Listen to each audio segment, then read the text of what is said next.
Assalamualaikum warahmatullahi wabarakatuh. Anak-anakku semua, kembali lagi pada kesempatan kali ini kita akan belajar bersama-sama mata pelajaran fikih dengan materi metode penyusunan usul fikih. Metode penyusunan usul fikih ini dikenal juga dengan aliran-aliran dalam ilmu fikih. Nah, sebelum kita masuk kepada metode-metode penyusunan usul fikih, kita terlebih dahulu harus mengetahui mengapa latar belakang terciptanya metode-metode penyusunan usul fikih ini. Pada pertemuan sebelumnya telah dijelaskan bahwa ilmu usul fikih mulai terkodifikasi dan tersusun secara sistematis pada era Imam Madhab, yaitu pada awal pertengahan abad kedua Hijriah sampai 4 Hijriah. Akan tetapi, ada sebuah peristiwa yang menarik sebelum usul fikih ini tersusun secara sistematis. Sebelum ilmu usul fikih tersusun secara sistematis, kebebasan berijtihad yang dilakukan ulama saat itu menimbulkan kekhawatiran, sebab masing-masing ulama pada saat itu menciptakan kerangka dan pola berijtihad sendiri-sendiri. Artinya, pada masa itu, ijtihad dilakukan dengan semaunya tanpa ada dasar landasan yang sama.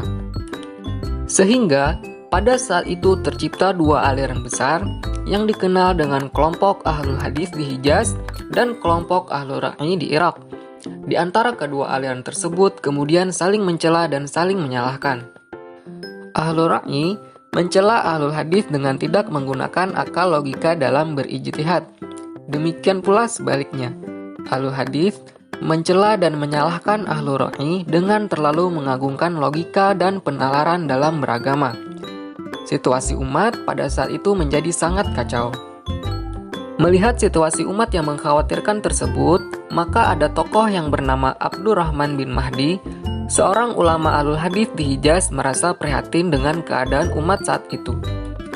Abdurrahman kemudian berkirim surat meminta kesediaan Imam Asy-Syafi'i untuk turun tangan menertibkan situasi dan ijtihad yang sendiri-sendiri itu. Setelah menerima surat itu, Imam Asy-Syafi'i kemudian mengirimkan surat balasan atau risalah balasan yang berisi uraian bagaimana seharusnya menggali makna Al-Quran, kriteria hadis yang dapat dijadikan hujah, menjelaskan nasih dan mansukh, ijma, dan lain-lain. Risalah Imam Asy-Syafi'i yang ditujukan kepada Abdurrahman bin Mahdi ini yang kita kenal dengan Kitab Ar-Risalah. Kitab Ar-Risalah, karya Imam Syafi'i yang sederhana namun sangat berisi itu, merupakan sebuah upaya dalam membendung kebebasan berijtihad saat itu. Dengan ini juga, secara tidak langsung, Imam Asy-Syafi'i telah meletakkan landasan berijtihad secara bertanggung jawab dengan tetap mengacu pada Al-Quran dan Sunnah tanpa meninggalkan kebebasan bernalar yang mutlak. Dan dengan ini pula, artinya tercipta metode penyusunan usul fikih yang kita kenal dengan metode Syafi'iyah atau aliran Syafi'iyah. Berbicara mengenai metode Syafi'iyah, kenapa ini disebut metode Syafi'iyah? Karena orang yang paling pertama mewujudkan cara penulisan usul seperti ini adalah Imam Asy-Syafi'i. Metode ini dikenal juga dengan aliran mutakalimin, karena tokoh-tokoh utamanya dalam pengembangannya nantinya ini adalah tokoh-tokoh dari ulama ahli ilmu kalam. Oleh karena para tokoh aliran ini mayoritas dan adalah ulama dari kalangan mazhab Imam Syafi'i, seperti halnya tokoh tersebut di atas, seperti ada Imam Abdul Qadir Al-Jabbar, Imam Al-Juwani, kemudian ada Imam Al-Ghazali, mereka ini dari golongan-golongan mazhab Syafi'i. Oleh karena itu, aliran ini juga dikenal sebagai aliran Syafi'iyah atau metode Syafi'iyah. Aliran ini juga dikenal dengan aliran jumhur ulama, karena kalangan seperti Malikiyah, Syafi'iyah, dan Hanabilah, mereka juga sepakat atau setuju dengan cara penyusunan usul fikih metode Syafi'iyah ini. Artinya, metode Syafi'iyah ini tidak hanya digunakan oleh mereka dengan mazhab Syafi'i, akan tetapi mazhab Maliki dan juga mazhab Hambali juga menggunakan metode penyusunan usul fikih seperti ini. Beberapa ciri dari aliran ini antara lain adalah bahwa usul fikih disajikan secara rasional, filosofis dan teoritis, serta murni tidak mengacu kepada mazhab fikih tertentu yang sudah ada. Artinya, kaidah-kaidah usul fikih yang mereka rumuskan tanpa peduli apakah mendukung mazhab fikih yang mereka anut atau justru sebaliknya.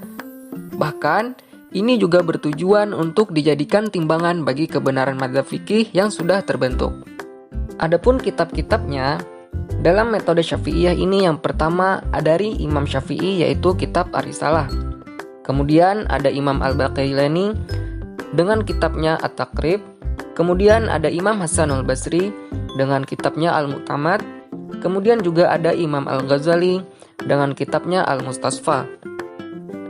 Berikutnya kita akan membahas tentang metode Hanafiyah atau yang dikenal juga dengan aliran fuqaha. Disebut aliran fuqaha sebab banyak ahli-ahli fikih yang mana mereka mencari fatwa-fatwa Imam Abu Hanifah untuk dicari kemudian diteliti, kemudian disimpulkan kaidah-kaidah usul fikihnya. Seperti yang telah dijelaskan sebelumnya, orang pertama yang menuliskan buku usul fikih adalah Imam Asy-Syafi'i. Sementara yang kita tahu, Imam Syafi'i lahir tahun 150 Hijriah. Imam Syafi'i lahir, Imam Hanafi wafat. Lalu mereka bertanya-tanya, masa sih Imam Syafi'i yang datang belakangan, orang pertama yang menciptakan usul fikih? Sementara Imam Hanafi hidup lebih dulu kan? Apakah tidak ada usul fikih yang dikemukakan oleh Imam Hanafi? Jawabannya adalah, faktanya memang tidak ada buku usul fikih yang ditinggalkan oleh Imam Hanafi, melainkan fatwa-fatwa fikihnya saja. Oleh karena itu, golongan Hanafi ini metodenya dengan mengumpulkan fatwa-fatwa Imam Hanafi, kemudian diteliti dan dikaji, baru kemudian dikeluarkan kaidah-kaidahnya. Adapun kitab-kitab dalam metode Hanafiyah antara lain dari Imam Al-Qarqi dengan kitabnya Al-Usul Al-Qarqi, Imam Abu Bakar Al-Jassas dengan kitabnya Al-Usulul Jassas, Imam Ad-Dabusi dengan kitabnya Taqwim Al-Adillah, Imam Al-Bazdawi dengan kitabnya Kanzulul Usul, Imam As-Sarakhsi dengan kitabnya Usul As-Sarakhsi. Berikutnya ada metode mutaakhirin. Metode ini disebut juga aliran yang menggabungkan antara dua aliran sebelumnya. Nah, yang mana pada aliran ini mencari kebaikan di antara kedua aliran sebelumnya, kemudian menghilangkan segala kekurangannya.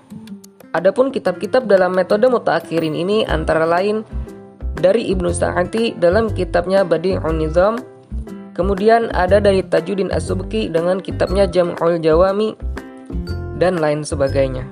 Jadi, poin penting pada pembahasan kali ini, pertama, latar belakang adanya penyusunan metode usul fikih ini diawali dengan ijtihad para ulama saat itu dengan sendiri-sendiri dan tanpa ada dasar landasan yang sama. Kemudian terciptanya dua golongan yaitu Ahlul Hadits dan Ahlul Ra'i.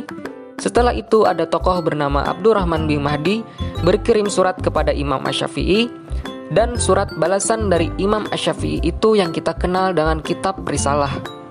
Kitab Risalah dari Imam Asy-Syafi'i ini menandai lahirnya metode penyusunan usul fikih yang sistematis. Oleh karena itu, Imam Syafi'i dikatakan sebagai orang pertama yang penyusunan metode usul fikih secara sistematis. Kemudian ada metode Syafi'iyah. Metode Syafi'iyah ini juga dikenal sebagai metode mutakalimin atau juga dikenal sebagai metode jumhur ulama. Sedangkan ciri khas metode ini yaitu membuat kaidah terlebih dahulu lalu mengambil contoh. Sedangkan ciri khas dari metode Hanafiyah yaitu mencari contoh terlebih dahulu lewat fatwa lalu kemudian menyimpulkan kaidahnya. Sementara metode mutaakhirin adalah metode yang menggabungkan keduanya, yaitu metode yang mencari jalan tengah, mengambil kebaikan dari dua aliran tersebut dan menghilangkan kekurangannya. Demikian pembelajaran pada hari ini. Silahkan dicatat poin-poin pentingnya tadi. Untuk itu, Bapak ucapkan terima kasih atas waktunya hari ini. Wabillahi taufiq wal hidayah. Wassalamualaikum warahmatullahi wabarakatuh.